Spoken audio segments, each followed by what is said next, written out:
Well, welcome to the National Real Estate Cafe with Don Getling and Gino Franti. And I know I was on hiatus for a little while, but I had a really great time. So you didn't have a tan.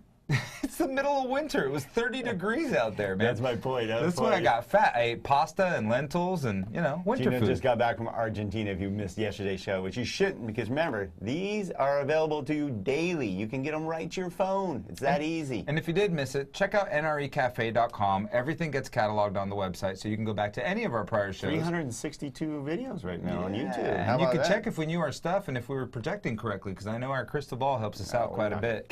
Out of the park almost every time.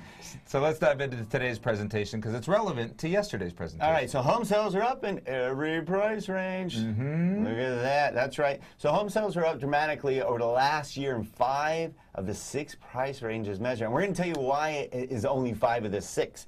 Yeah, the only one that's not up is houses over $100,000. We'll share I'm sorry, why. under $100,000. All right, so here we are. Home prices are up big, up a little bit, only 100 to 250, and we're going to explain why it's only up 3.4%, whereas, basically the 750 to $1 million range is up 16.7%. Yeah, let's look at the chart and you can see how it looks, Don. So if you look here, there's not a lot of activity and not a lot of price growth in this 150 to 250 range. There's a good reason for that. Well, there is nothing left in the 100 to 250 range. Actually, there's very little. There's a little bit left. Nothing here. Nothing here. In California. Well, maybe a little bit in some weird spots of California, but almost like nothing left. Yeah, definitely nothing in the metropolitan area, right? Stockton, remember? Maybe up there. Maybe. But there's almost nothing in the nation under 100,000. And I remember at the bottom of the market, Michigan had houses for like $7,000. Those are gone. There's nothing left. All the investors picked all that up. Yeah, no doubt. So now the shift is you got 250 to 500 is up 12.7%, because that's where the main bulk of housing, the movement of the housing right now. I mean, I'd say that's the bulk, wouldn't you? Yeah, this middle section, the 250 to 750, that's kind of where the whole nation moves. But look at the big number, the one between 750 and $1 million. This means that people that are doing very well, because you've got to make over $250,000 a year to be able to buy in that range. Right. So you're in the top 1% earners in the nation, and you've got almost 30% increase in activity. So that means that those affluent people are very comfortable buying in this market. That's what's happened. Yeah. So if you're wondering why all of a sudden, like the bigger numbers, those didn't move for quite some time. I mean, everybody just went, no, I'm going to wait till I make sure I can keep this job. I'm going to make sure my income goes up. I'm going to make sure there's appreciation level. So it's a risk factor, bigger risk with more expensive homes. Well, these are also, let's talk about this. These are entrepreneurs, middle class, people that take a lot of risk on a general basis. They're not very conservative as a whole. So they probably got hurt really bad in the last downturn.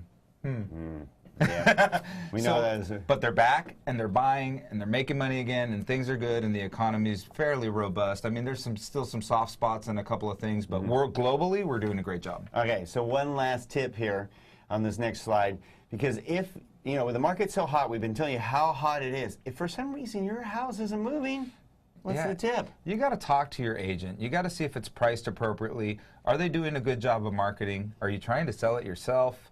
Are you using assist to sell or a like product where you're using someone who doesn't spend a lot of time and effort marketing on your behalf because it's a discounted brokerage? Yeah. And if it's discounted brokerage, that means you're not paying the buyer side so much either. So the agents are going to go towards where they make more commission. Yeah. So just reconsider your position if your home's been on the market in most areas, more than 60 days. Right. That would be a time to reconsider your marketing strategy. And you might need to lower your price, which brings in more buyers and creates a frenzy to push the price back up. Yeah. If you price it too high, you eliminate certain buyers because they just like, why should I look at that home? It's priced higher than the others. So you're losing your buyers. That's right. I said I wanted to talk about price reductions. So if you sit down and you decide you're going to make a price reduction, I'll give you an example. A $10,000 price reduction on a $700,000 house ain't going to do anything. No one's going to say, oh, that's exciting.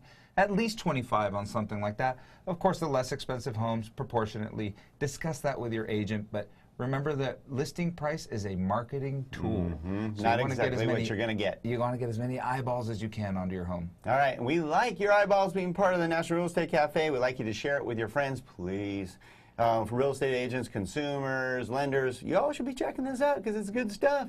And you get it sent right to your phone by texting NREC to the number 58885. NREC to the number 58885. Or if you're browsing the web, check out nrecafe.com.